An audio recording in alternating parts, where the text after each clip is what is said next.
여러분들 혹시 그 주식시장에서 영원한 테마가 뭐라고 생각하세요? 혹시 편하게 댓글 남겨주세요. 뭐 2차 전지 섹터? 뭐 이건 아직 시작도 안 했겠죠, 그렇죠? 뭐 반도체 갈수록 뭐 사용하는 데 많아진다고 하는데, 그렇죠? 뭐 친환경 차도 엮이고 메타버스인가요? NFT, 가상화폐. 뭐 어떤 거라고 생각하세요? 주식시장에서 영원하게 변하지 않는 테마?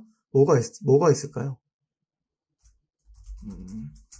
답변이 없으셔서 강의는 바로 진행하겠습니다.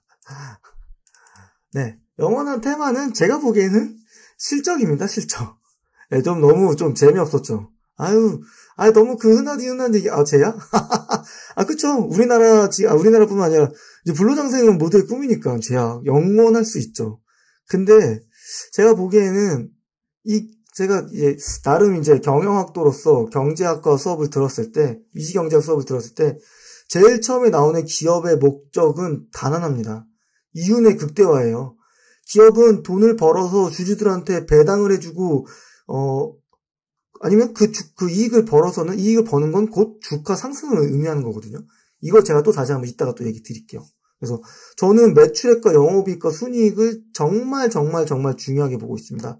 차트 위치적인 것도 좋고요. 그래서 제가 좀 이상적으로 생각하는 방향성은 사실 이 부분이에요.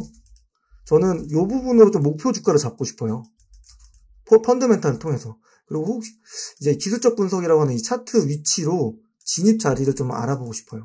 그래서 저의 이상적인 건 이런 건데 이게 꼭 그렇게 이렇게 딱 맞아 떨어지진 않더라고요. 이렇게 시너지가 나서. 그래서 그런 것들을 저도 열심히 좀 연구하고 계속적으로 좀 공부도 좀 하고 있고요. 아무래도 주식시장이 굉장히 살아있는 생명체잖아요. 그러면 저도 열심히 공부하고 또 트렌디한 것도 찾아내고 그런 걸 좀 해야 된다고 생각이 들고 있었고 실적 관련된 얘기를 또 계속적으로 제가 한번 얘기 드릴게요. 네. 실적 좋아지고 기업 따라다니기? 좋습니다. 전 좋아요. 근데 한 가지만 더 있으면 좋을 것 같아요. 그건 제가 또 이따 얘기 드릴게요. 그래서 이 기업들이 일반적으로 어떤 회계죠. 회계적에서 저도 이제 공인회계사 한번 준비해보고 싶어서 회계 수업을 한 15억 점 들었어요. 그게 경영학이 9학점, 회계학이 15학점, 그리고 경제학이 3학점인가 들어줘야 되거든요. 그래서 저 회계 수업을 굉장히 많이 들었는데 재무제표라고 말하는 게 요렇게 4개가 있어요. 하나 더 있을 것 같긴 한데 우선은 저희가 주식하는 사람들 입장에서는 이 3개는 좀 봐주셔야 돼요. 근데 오늘 제가 특히 세게 얘기 드릴 부분이 이 손익계산서예요. 이 손익계산서에 매출액과 영업이익과 순이익이 들어가 있어요. 거기 안에는 이 기업이 매출 원가 관리를 잘해서 영업이익이 좋았는지 아니면 매출액이 커지면서 같이 영업이익이 성장을 했는지 아니면 이 회사가 갑자기 어떤 회사 지분을 팔아가지고 평가 차익을 받아가지고 갑자기 영업에 수익이 커졌는지 뭐 이런 거죠. 회사가 100억을 벌었는데 영업이익이 80억이에요.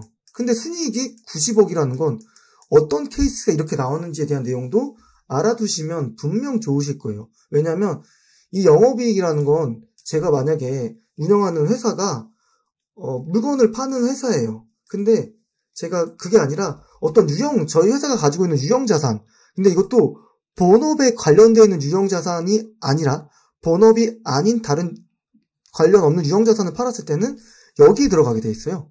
아까 얘기 드리면 매출액과 제가 바로 본론 들어가겠습니다. 네. 여기 이진희님 어서 오세요. 이진희님 어서 오시고요. 그래서 오늘은 이게 약간 대학교에서 이제 아카데믹한 수업을 듣는다고 생각하실 수도 있겠지만 근데 되게 중요합니다. 저는 이 부분을 반드시 여러분들이 오늘 알아가신다면 주식 투자에 저는 8알은 알고 간다고 생각하고 있습니다. 제 개인적으로는요. 오도찌님 실적 좋은 기업 따라가는 건 너무 좋습니다. 대신 이따가 얘기 드리겠지만 하나 포인트가 더 있어요. 아까 얘기 드렸던 거 여러분들이 꼭 보셔야 할 항목이 매출액이기도 하지만 매출액보다는 제가 보기에는 영업이익과 순이익을 봐야 돼요.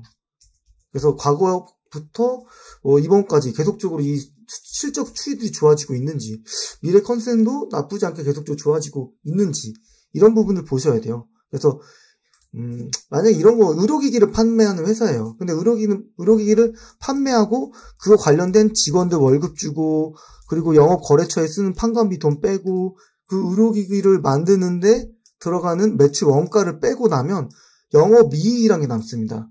예, 영업으로는 이렇게 OP라고 표현을 하고요. 예, 여기에 영업이익률은 OPM이라고 표현합니다. 이런 용어들도 혹시나 리포트 자료 보실 때 참고하시면 좋으니까 좋아요 안 눌러주신 분들 좋아요 눌러주시고요. 감사드립니다. 그리고 이 회사가 의료기기가 아니라 아까 얘기 드린 거 다른 걸로 돈을 벌거나 썼을 때 이걸 플러스 마이너스 가감시켰을 때 최종적으로 나오는 돈이 단기 순이익입니다. 그래서 이 매출액과 영업이익 자리들을 고민을 해보시고 각각 어떤 항목들이 여기에 들어가서 이 값들이 나오는지에 대해서 반드시 아셔야 됩니다. 좀 쉽게 예시를 좀 들어서 설명 한번 드려보도록 할게요. LG전자예요. 노트북을 100만원에 팔았습니다. 그러면 이 회사가 인건비 들어가는데 50만원이 들어갔고 원재료가 25만원이 들어갔어요. 이거는 노트북을 만드는데 들어간 직원들의 인건비와 원재료를 뺀 겁니다. 그러면 영업이익이 25만원이 남죠. 그렇죠? 그리고 나서 법인세라는 걸 내요. 우리나라에서는. 모든 나라에서 법인세들은 법인한테도 세금을 내죠. 개인들한테도 소득세를 떼가는 것처럼. 그렇죠? 그리고 갑자기 이 회사가 가지고 있던 지분이 연초 대비해서 연말에 5만원 늘어났어요. 그러면 플러스 마이너스 0이에요. 그래서 순이익도 25만원이 나온다. 그래서 이 손익계산서 굉장히 좀 중요하게 생각하고 있고요. 그리고 이 손익계산서에서 가나스다님 어서오세요. 반갑습니다.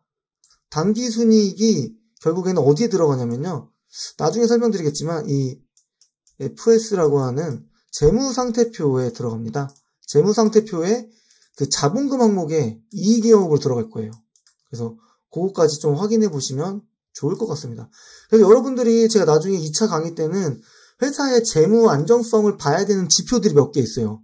유동 비율, 부채 비율, 이자 보상 비율, 그리고 현금 흐름표에서 영업활동 흐름이 어떻게 돌아가고 있는지, 투자활동에서 현금 흐름이 어떻게 돌아가고 있는지, 이런 것도 나중에 계속적으로 제가 설명드릴 거예요. 그러면 지금 딱 이 시즌이에요, 여러분. 지금 작년 한 해치의 모든 실적들을 보고해야 되는 이 사업보고서 제출 기간입니다. 그래서 요렇게 이거를 이제 분기보고서라고 하고요. 그렇죠? 그리고 이거를 반기라고 합니다. 그리고 이거는 한 해치를 하기 때문에 사업보고서라고 해요. 그래서 각각 이 1분기 그리고 반기 3분기 때는 이 분기가 끝나고 나서 45일 이내까지 의무적으로 제출해야 됩니다. 지금 여러분들이 또 하나 챙길 거는 지금 이 한 해치는 2배의 기간을 줘요. 90일 이내 해야 됩니다. 근데 만약에 이 기간 내 제출 못한다? 상장 폐지 대상될 수 있습니다. 여러분들. 꼭꼭 챙겨보셔야 돼요, 이거.